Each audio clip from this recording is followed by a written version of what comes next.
Hi, my name is Buchan, and today we are going to be reviewing this book, D-Day, by Deborah Hopkinson. This is a really nice book. I really enjoyed it. I've been reading a lot of fiction lately, and I actually didn't know whether I would like this book or not.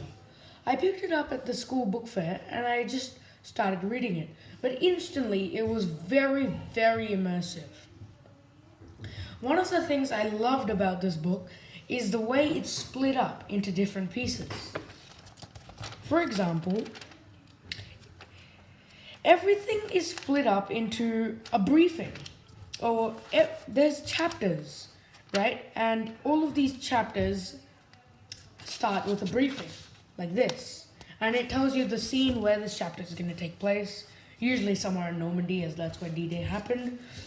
And it just explains more about that before going into the actual bulk of the chapter, where it tells you what happened and what went wrong, or what went right in some cases. There's also smaller chapters like this, called reporter notebooks and a couple other things. These are basically just pullouts from actual articles and sometimes letters from the soldiers themselves given to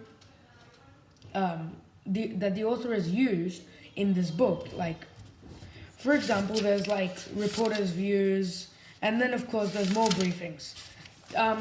It was actually interesting. Every time I had more questions actually about a topic, they actually give a link in the book. So you just search up that link on your iPad or phone or whatever, and you're at more information. Because they give you a briefing, but as it's called, the briefing is very brief. So to get more information, they've given you a nice way to do it. So the book is split into parts, and each of the parts have their own separate chapters, and almost every chapter has a separate briefing for itself. Another thing I liked is the photographs. Every chapter has a photograph. Or not a photograph, I mean like multiple photographs. For example, you'd have small ones in the corner, big ones sometimes that take up a whole page. And especially something that I liked are the maps that are shown in a large abundance in this book. So you have maps that show you exactly where everything is happening. Now, if you can't tell, this is the coast of Normandy, and this is the English Channel, and this is Britain. So it's very easy to understand what's going on when you're reading this book, because you can always flip back to the map. Another example of the maps would be here. This is a larger map and it takes up a double page, but it's zoomed in on one of the beaches. I think Overload A, sorry, an area of Overload A. Actually an area of the entirety of Normandy. So the beaches of Omaha and Utah and a couple other beaches that were attacked very heavily and defended very fiercely by the Germans would be in here too. So yeah, that's why I think it's a good book for a person that reads a lot of fiction and war, suspense kind of fiction.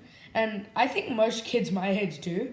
So it's actually really nice because you read so much fiction about similar things like this. And then it's just here, it's happening. And you know that this is real life, so it's much more interesting. Also, this book uses it doesn't use normal words. It would, maybe in another book, for example, it would use a day after the original launch of D-Day or something. But in this book, it speaks like it's talking to you and you're a soldier. So it says D+1, D+2, D-30 if it's 30 days before D-Day, H-hour +1. And yeah, that's another thing that really adds to the illusion that you are a soldier reading about what's about to happen to you. So that was pretty much why I liked it. Actually, there was another thing.